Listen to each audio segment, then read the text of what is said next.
Original Drishyam 2 में अक्षय खन्ना वाला track नहीं है। ओके। अक्षय खन्ना का ट्रैक डाला गया। सिंगापुर में तमिल फिल्म का प्रीमियर होना ही देखना ही मेरे लिए बड़ी अजीब बात थी। तो बोले नहीं, ये पूरा डायस्पोरा जो है वो तमिल डायस्पोरा। जब दौर बदला, प्लेटफॉर्म बदल गए, ऑडियंस बदल गई, मेकर्स क्यों बदलने में इतनी टाइम लगा रहे हैं? एक महीने में 200 टाइटल्स हो गए, 20 फिल्में हो गई तो एक महीने में वो 100 फिल्में हो गई, और ये 200 मतलब 300 नए टाइटल एक महीने में आ रहे हैं। दृश्यम के विजय सालगांवकर की फैमिली से ही प्यार है, तो उसकी तीसरी कहानी भी आएगी, फिर लोग जाएंगे। फिल्मों में एक्टिंग करते करते सीखे फिल्मों में एक्टिंग करना। Join films academy, the practical film school. WhatsApp करे अपना नाम और टाइप करे एक्टर और सेंड कर दे 8433966622 पर। हेलो फ्रेंड्स, वेलकम टू फिल्मी फंडे, joinfilms.com। मैं हूं आपका अपना वीरेंद्र राठौर और आप देख रहे हैं बॉलीवुड का Google, Join Films YouTube channel. मेरे बहुत ही खास दोस्त मेरे साथ हैं, Girish Wankhede. Welcome to Join Films. Thank you बहुत सालों बाद मिल रहे हैं। और 3 या 4 साल राइट। लेकिन एक तो ये बता दूं कि गिरीश जी डिस्ट्रीब्यूशन के, रिलीज के एकदम मास्टरमाइंड है। कोई भी प्रोडक्ट हो, कोई भी प्रोजेक्ट हो, अगर उसको थिएटर रिलीज करना हो, फिल्में रिलीज करना हो, ओटीटी पे रिलीज करना हो, उसके लिए अगर एक्सपर्टीज किसी को चाहिए होती है तो वो इन तक पहुंचता है। आपने जब इस इंडस्ट्री में अपनी जगह बनाई तो जगह बनाना मतलब बहुत मुश्किल काम होता था, क्योंकि बहुत कम मौके थे, फिर लोग बहुत ज़्यादा थे, बहुत एक्सपीरियंस थे, और जगह बनाने भी नहीं दी जाती थी, बहुत मशक्क़त करनी पड़ी।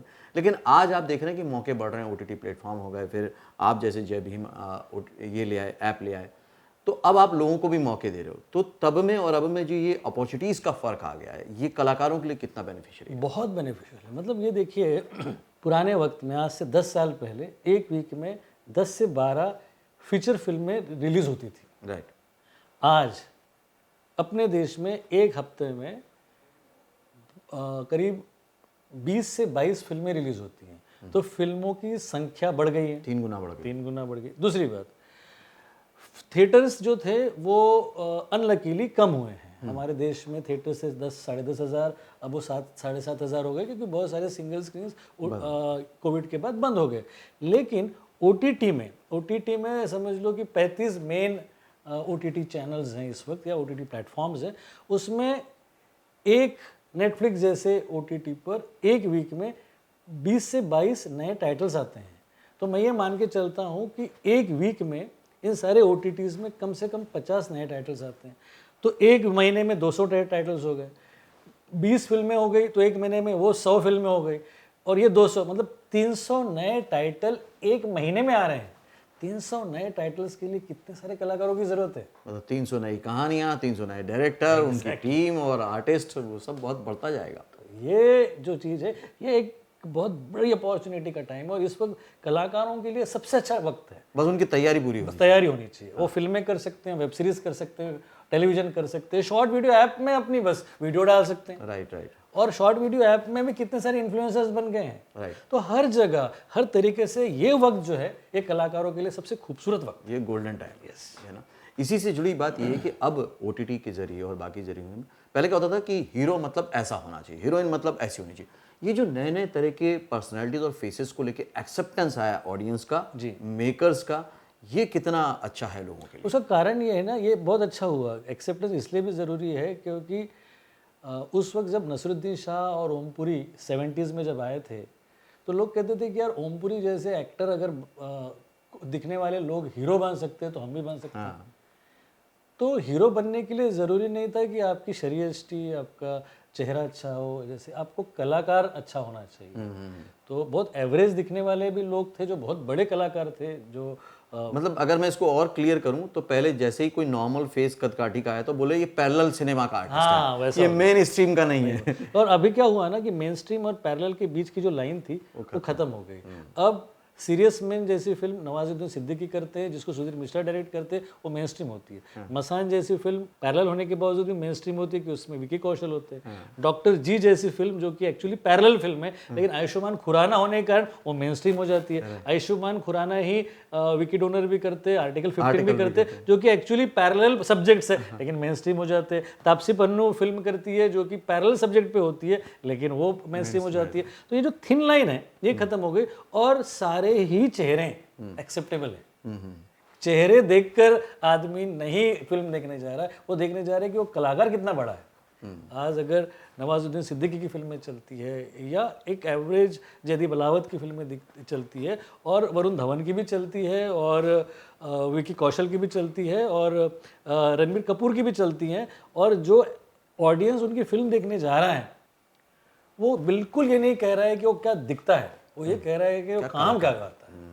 तो जो काम करने वाली बात है ना, ये एजुकेट हो गया है ऑडियंस, अब सिनेमा लिटरेट है, वो समझ गई है कि अगर मुझे फिल्म देखनी है तो उसका काम उम्दा होना चाहिए, वो दिखे जैसे भी, काम अगर अच्छा है तो फिल्म अच्छी है। और ये फर्क मार्केटिंग में भी आया कहीं ना कहीं कि पहले जो ब्रांड्स थे, मार्केटिंग थी, वो स्टार ओरिएंटेड थी। जैसे आपने जयदीप का नाम लिया, बहुत कमाल के एक्टर हैं वो, तो आज उनको लेके फिल्म का प्रमोशन किया जा रहा है। एग्जैक्टली। जबकि आज से 5 साल पहले शायद ये पॉसिबल नहीं था। तो ये जो मार्केट भी चेंज हो गया, ड्राइव अलग तरह से हो रहा है, इसको आप कैसे डिफाइन? वो इसलिए ड्राइव हुआ है ना क्योंकि ऑडियंस तक ये फिल्म इनकी फिल्में पहुंची है, इनका काम पहुंचा है। मैं एक फिल्म कर रहा था गौर हरी दास्तान, जिसमें अनंत महादेवन प्रोड्यूसर डायरेक्टर थे और उसमें बहुत सारे एक्टर्स थे। उसमें रणबीर शौरी थे, विनय पाठक थे और कोकना सेन शर्मा थी, सिद्धार्थ जाधव थे। तो मैं ठाणा में जब प्रमोट करने के लिए मुझे गया तो उस पूरी पिक्चर में सिद्धार्थ जाधव किसी, मेरे ख्याल एक सीन था पूरी फिल्म में। मैंने सिद्धार्थ से कहा कि ठाणा में मुझे प्रमोशन करना है, तो बोले मैं आता हूँ फिल्म प्रमोशन करने के लिए। अब एक सीन उस एक्टर का, वो ठाणा में मॉल में जब गए सिद्धार्थ, और हमने प्रमोशन किया कि गौर हरी दास्तान के एक्टर सिद्धार्थ जाधव यहाँ पे आए हुए हैं, और मैं आपको बता दूं कि पूरा मॉल फुल था। सिर्फ वो एक सीन के लिए एक्टर वहाँ तक पहुँचा है और ऑडियंस उनको एक्सेप्ट कर रही है क्योंकि वो मराठी के बड़े एक्टर है और उनको ऑडियंस एक्सेप्ट करी और उसके कारण वहाँ की ऑक्यूपेंसी हमारी बढ़ रही है। तो इसका मतलब ये है कि ऑडियंस उनके काम से वाकिफ है। तो फिल्म को प्रमोट करने के लिए ज़रूरी नहीं कि आप मेन स्टार के साथ ही हर जगह जाओ, हर तबके में किसी न किसी एक्टर की फॉलोइंग है और उस तबके में वो जानकर हमको जाना चाहिए कि अगर आप पूना में जा रहे हो तो आप एक नेशनल फेस को तो लेके जाओ, लेकिन पुणे के लोकल एक्टर को भी लेके जाओ। उसके बाद देखो आपकी मार्केटिंग कितनी 3 गुना 4 गुना बढ़ती है कि नहीं। तो ये तो आपने एक ट्रेड सीक्रेट ओपन कर दिया। Exactly, ये जरूरी है। तो हमने जैसे ठाणा में किया, रणबीर शौरी और अनंत महादेवन और बाकी जो सब ठीक थे, लेकिन सिद्धार्थ जाधव की फैन फॉलोइंग वहाँ ज़्यादा है क्योंकि मराठी एक्टर है और ठाणा ये मराठी बोलने वाली भाषा का की जगह है। तो इस तरीके से आप अगर आप हैदराबाद, अब आपको याद होगा कि जब इनको ब्रह्मास्त्र इनको प्रमोट करनी थी पैन इंडिया, तो इन्होंने प्रमोशन को ओपन ही चेन्नई से किया। ओके। तो वहाँ चेन्नई हैदराबाद में जब वो गए तो वहाँ के लोकल स्टार्स जो थे, वहाँ के जो सुपरस्टार्स हैं, उनको लेकर इन्होंने ब्रह्मास्त्र, नागार्जुन बाकी लोगों, तो ये तरीका है। तो आप जब किसी भी जगह पे जा रहे हो तो आप भले ही नेशनल फेस हो, लेकिन लोकल टैलेंट को अगर आप लेते हो तो उसके बाद प्रमोशन में फायदा होगा। कहीं ना कहीं फिल्म में, वेब सीरीज में यही एक जो चेंज ओवर आया जो हम देखते हैं कि जब साउथ की फिल्म बनती है, जैसे अगर मैं जिक्र करूं, बड़ा अच्छा लग रहा है बात करने में, राउडी राठौड़ जब वहां बनती है जी, तो वहां पर जब रोल किया तो विनीत ने किया विलेन का, और यहाँ पे आया तो नजीर आ गए। जी, सही बात है ना। तो ये ग्लोबल ऑडियंस को, मतलब जो ऑडियंस है उसको कैप्चर करने के लिए होता है। एग्जैक्टली वो वैसा भी, और वो भी होता है। साथ ही साथ क्या ये भी देखा जाता है कि इस एक्टर की फॉलोइंग कितनी बड़ी है। अब जैसे कि आप राउडी राठौड़ का विलेन, अब क्या है कि वो जो विलेन है कई बार वो वहाँ की पॉपुलैरिटी है उसकी, लेकिन अगर पैन इंडिया मुझे करना है तो उसके लिए मुझे ऐसा फेस चाहिए जिसको पैन इंडिया में एक्सेप्टेबिलिटी हो। तो कई बार वो चेंजेस हो जाते हैं, लेकिन कई बार उसको मेंटेन किया जाता है, उसी विलेन को रखा जाता है। दृश्यम है, उस दृश्यम में अक्षय ओरिजिनल दृश्यम 2 में अक्षय खन्ना वाला ट्रैक नहीं है। ओके। अक्षय खन्ना का ट्रैक डाला गया। दृश्यम 1 जब बनी थी, एक फिल्म है पूरे देश में जो 7 भाषाओं में बनी और सब जगह सुपरहिट हुई, पहली वाली दृश्यम। दूसरी दृश्यम में सब भाषाओं में, अपनी हिंदी में सुपरहिट हुई। खासकर बॉलीवुड को सबसे बड़ा सहारा अगर मिला है पिछले 20 दिनों में तो दृश्यम 2 ने दिया है। अब तो दृश्यम 3 जो है वो मलयालम और हिंदी में एक साथ रिलीज होने वाली है। तो ये जो ट्रैक डाले जाते हैं, अक्षय खन्ना का ट्रैक इसलिए डाला गया कि उसको ग्लोबल ऑडियंस मिले, जो आपने कहा। तो क्या होता है कि अगर दृश्यम है और यूएस में कोई देख रहा है, अक्षय खन्ना भी दिख रहा है उनको, अजय देवगन भी दिख रहा है, तब्बू दिखाई दे रही है, तो उसको एंसेंबल कास्ट दिखाई दे। राइट। और अक्षय खन्ना की कहीं ना कहीं ओवरसीज ऑडियंस भी है, अब मेरे को समझ में बड़ी आ रहा ऑडियंस है। हाँ, अक्षय खन्ना की ऑडियंस चाहता है ऐसे है अभी तक। हाँ, उसकी ओवरसीज ऑडियंस बहुत अच्छी है। तो ये बहुत बड़ा बिजनेस परम्यूटेशन कॉम्बिनेशन बनाए जाते हैं एग्जैक्टली। तो इसीलिए जैसे सिंगापुर में आप जाएंगे, तो मैं जब सिंगापुर में 1.5 साल पहले जब वहाँ गया तो सब जगह पे बोर्ड एक तमिल फिल्म के थे, और उन्होंने कहा कि सुबह 6 बजे हम तमिल फिल्म का प्रीमियर कर रहे हैं यहाँ। सिंगापुर में तमिल फिल्म का प्रीमियर होना ही देखना ही मेरे लिए बड़ी अजीब बात थी। तो बोले नहीं, ये पूरा डायस्पोरा जो है वो तमिल डायस्पोरा है और इनकी फिल्म यहाँ सुपरहिट होती है। तो कहने मलेशिया में रजनीकांत की फिल्में बहुत ज़बरदस्त होती है, रशिया में आज तक उनके रेगुलर शोज में जिमी जिमी गाना बजाया जाता है। मैं चाइना में था तो चाइना के आखिरी दिन की सारी गेट टुगेदर पार्टी में बी सुभाष का, मिथुन चक्रवर्ती वाला डिस्को डांसर का जिमी जिमी गाना फिर सबने मिलके गाया और आवारा हूँ सबने मिलके गाया। तो कहने का मतलब ये है कि कहीं ना कहीं पूरी दुनिया में हमारा कनेक्ट है और वो कनेक्ट या तो म्यूजिक के कारण है या तो कुछ स्टार्स ऐसे हैं जैसे Mithun Chakraborty Russia, Mithun Chakraborty Africa, Africa के छोटे छोटे कंट्रीज, नाइजीरिया में सबसे बड़ी फैन फॉलोइंग मतलब मिथुन चक्रवर्ती। अब कौन सी फिल्में वहां गई, कब गई, आपके पास कोई हिसाब नहीं है, लेकिन आपका लोकल आदमी मिथुन चक्रवर्ती बोलता है। तो ये जो स्ट्रेंथ है वो इसलिए स्ट्रेंथ है कि हर जगह की अपनी ऑडियंस है। उसका सिंपल सा एग्जांपल ये है कि मैं अमरावती में इंजीनियरिंग कर रहा था, एक फिल्म मिथुन चक्रवर्ती की रिलीज हुई, उसका नाम था दाता। फिल्म महाराष्ट्र में फ्लॉप थी, पिक्चर 25 हफ्ते चली राजस्थान में, तो महाराष्ट्र में फ्लॉप, राजस्थान में चली। सत्या बम्बई में ओके थी, बम्बई के बाहर चली हो, तो कहानी बम्बई की थी, लोग बड़े एक्साइटमेंट के साथ देख रहे थे।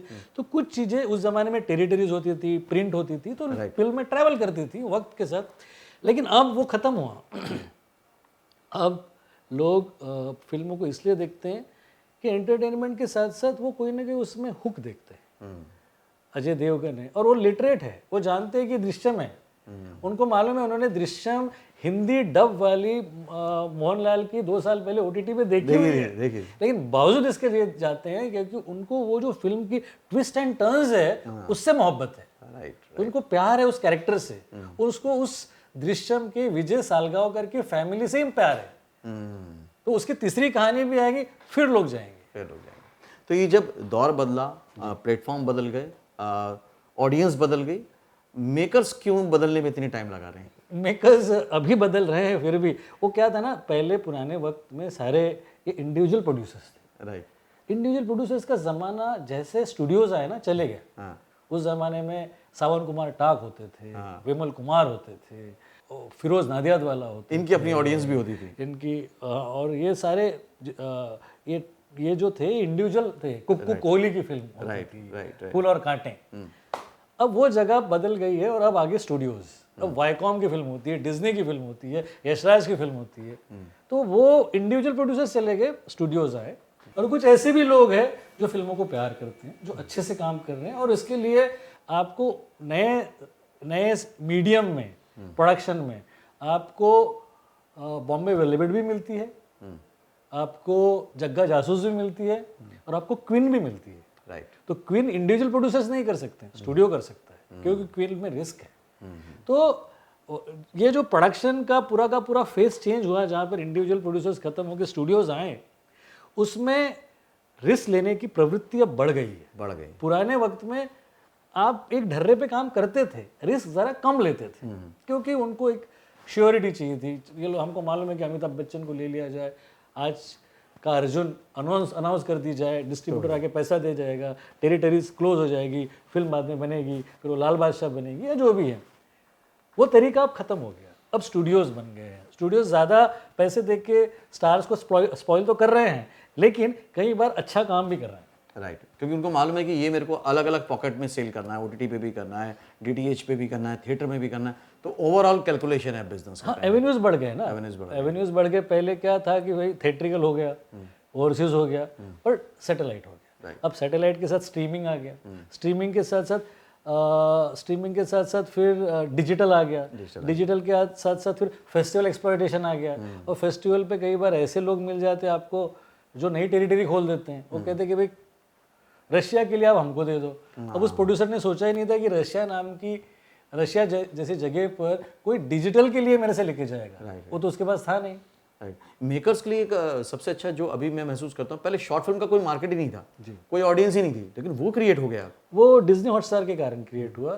खासकर क्या था, शॉर्ट फिल्मों का पहले ज़माने में जब आप और मैं बच्चे थे, तो उस वक्त क्या होता था कि शॉर्ट फिल्म तभी लोग बनाते थे जो डायरेक्टर की शोरील होती थी, शोरी वो शॉर्ट फिल्म लेके जाता था Profile प्रोड्यूसर film के होगा, पास, सर ये मैंने बनाई थी, अब मुझे आप फिल्म दो। Right right. तो कोई मोनेटाइजेशन तो होता नहीं था। अब मोनेटाइजेशन हुआ है क्योंकि डिज्नी हॉटस्टार ने उसको अपने OTT पे प्लेटफॉर्म पे ले लिया है।